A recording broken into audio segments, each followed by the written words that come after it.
Hi, I'm Jordan Thorne, and I'm here with Leaders Live. Today, we're joined by Raj Manocha. He's the CEO of Methodify by Delvinia. Thank you so much for joining us today.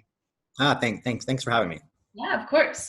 So let's get into some of the questions I have. So I wanted to know, where is the market research industry going right now?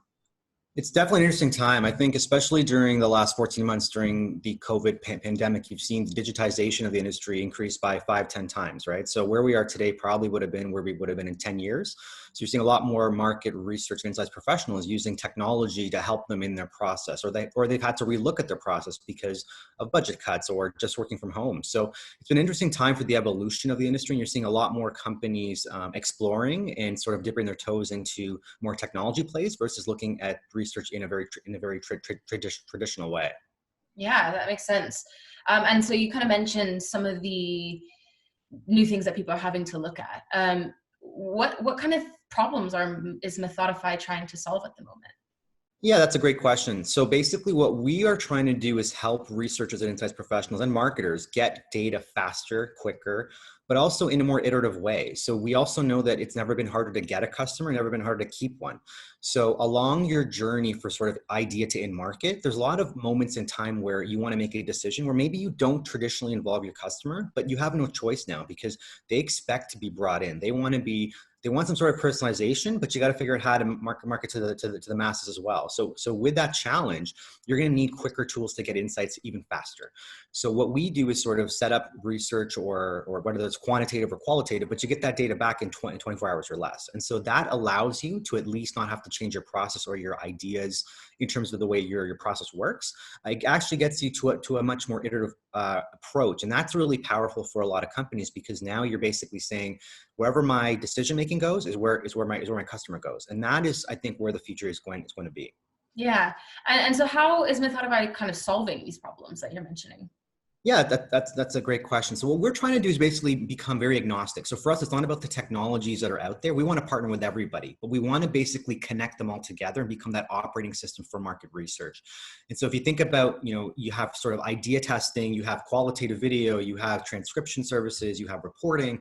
The challenge right now for a lot of companies is you have to go buy those separately all the time for whoever you want to use. But imagine a place where you can kind of just log in. There's a bunch of stuff there and you can sort of pick the way you want to function. The challenge right now with a lot of companies is they're trying to create their own ecosystems that you have to be a part of. So they're sort of closed loop, but we're trying to make it open loop where you can pick whatever you want to have and it's going to work. And that allows for freedom of companies to kind of, particularly when you have a procurement challenge where it might take 8 or 12 months to get through. Now it's already within our systems. You don't have to go get those things checked as well, right? So you get this ability to not only try and tinker, but you get an ability to build your own version of your ecosystem that's going to work for you. That sounds really great. So you kind of mentioned the fact that part of the difference is that you guys are kind of looking at less of a closed loop and more of kind of inviting all types in. But how is there kind of anything else in a different way that you guys are doing than other research tech companies? Yeah, I think because we didn't necessarily come from research. So Delvinia's pedigree 20 plus years ago was digital strategy and user experience. So everything's been about the user, right? So even within our journey, we had to really decide where to want to focus a lot of our dev efforts to start. And it was really about making this really crisp and easy to use platform, right? We wanted to get everybody in and out within 10 clicks or less, right? We don't want you sitting there and wasting time because that would actually do the opposite of what we were trying to do, right? So the user experience for us was really important. It's super simple, whether you want to upload your stimulus on your phone or sort of online, but it had to be so simple where even if you didn't understand research, you could run a project. That was our goal. So we would actually get our parents to test the system out because if your parents can do it, anyone can do it, right? So that was sort of where we were thinking about this. And that's, I think, the real difference because we backed ourselves into market research. It allows us to explore it in a very different way. Yeah, no, that makes a lot of sense. Are you seeing, how are you seeing companies evolving in the research kind of technology space? Yeah, so now you're seeing transformational leaders become more of a thing. So you're seeing titles where it's about agile research or transformation. And I think the biggest thing is that these companies all want to play. So they all want to sort of test something and they're all getting challenged to do more with less. The problem is not about the technologies. It seems every single day there seems to be a new one out there. It's more about how do you help companies on the the sort of change management side of everything. Mhm. Because getting a technology in, and I think we all know we've all bought something where we sort of haven't used it. If you don't start to practice that, it just languishes there. So how do you get that? So a big focus for us has been our client success group, which basically helps companies every month sort of learn something, find better use cases. Here's how you should do it. So I think the dirty little secret is, as much as this industry is about technology, we are not there yet where the utility has grown. So it's really about making sure we can help companies do that kind of stuff. So that's been a big focus as well for a lot of companies, because they're buying the tech, but they're not sure how to get the utility across everybody. So for us, that's been a big focus as well. Yeah, no, that sounds like a kind of a big challenge to overcome. That's something that should kind of be focused on. Which brings me to sort of my next question, which is, what really are the biggest challenges for brands today to bring these types of tools in? Yeah, so I think the problem right now sometimes is the industry itself buys in an ad hoc fashion, right? So you have a project in front of you, you want to solve that project, right? And particularly because a lot of insights folks don't control their budget, it's owned by marketing or someone else, or product or brand. So because you don't have that, it's hard to create your sort of vision of what you want the process to look like, because you're always trying to fight the fire in front of you versus planning for the fire in 5 or 6 months, right? And so the vision for us is important, because if you're a lead of an insights group or a marketer and you want to do these types of things, you got to build top down, not bottom up. And right now people are buying technology bottom up, trying to solve these little problems versus thinking, well, holistically, what do I want to have? How do I connect them together? How do we solve it? And so that's the biggest challenge right now. Can you think from a vision point of view? Where do you want to get to? And what does success look like after a couple of years to change your process? Yeah, I think that's really kind of a helpful insight. What kind of future? What is the future of Methodify? If you can share that with us. Yeah, that's a it's an ever changing thing, right? So I think there's from the industry's point of view, it is, how do you create the seamless operating system, right? If you think about the way, great examples. Think about the way Shopify works, where you can buy, but you can pay with them. Think about the way Microsoft works, where you can write in Word and move that stuff to Excel or PowerPoint or anywhere else, right? It's the simplicity of the system. So what we want to do is break down all barriers to insights, because I think, and I think a lot of people do as well, there's been this thing around insights, or this big moat that's been created, where it seems so difficult, or it seems like people don't want to sort of crest in there because they're worried about the data, right? We need to make the tent bigger. It's not we have to make the tent smaller. We have to include more people, right? And so part of that's around this sort of PR of what market research and insights really is. Part of it's around technology being easier to use, but also that it can connect in, because no one wants to have 20 logins. No one wants to sort of go into every single thing, or have one person who's good at this and one person who's good at this. We have to streamline the entire process. And for us, it's really about, how do you create that operating system? How do you create those open APIs? How do you create it to be a more simple place to work?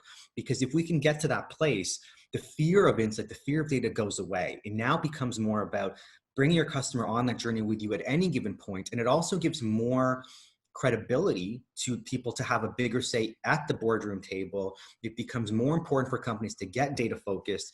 So we are, it's very ambitious what we're trying to do, but that has to happen. The industry is such a powerful thing. It changes the way people think, the way people feel. Like, we do such great work, but we don't necessarily get the accolades as an industry as we should, or the power in a company as we should.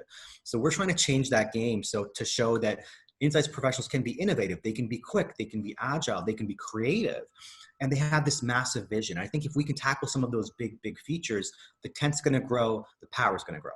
Yeah, no, that sounds like some really great ideas and solutions. So, Raj, where do you see sort of the people going in the industry? Yeah, it's a great question, because I just talked about sort of the way tech's going to go, but people are going to have to change a lot of their skills as well, right? So I'm going to make a bet that I think more and more insights groups, particularly on the corporate side, are going to have developers in their groups. They're going to have people who can program, because connecting all these tools internally is going to be a thing, right? Having API calls into your client list to pull that data into somewhere else is going to be a thing. So I think teams are going to change. I think skill sets are going to change. So right now you're seeing even a lot of folks who are learning how to program in like SurveyMonkey or Qualtrics or things like that, right? So even graduating from some of these master's programs at like Michigan State or anywhere else, your skill set's going to evolve. And it's not just going to be about making sure you know how to kind of get the insights or pull those things from the data.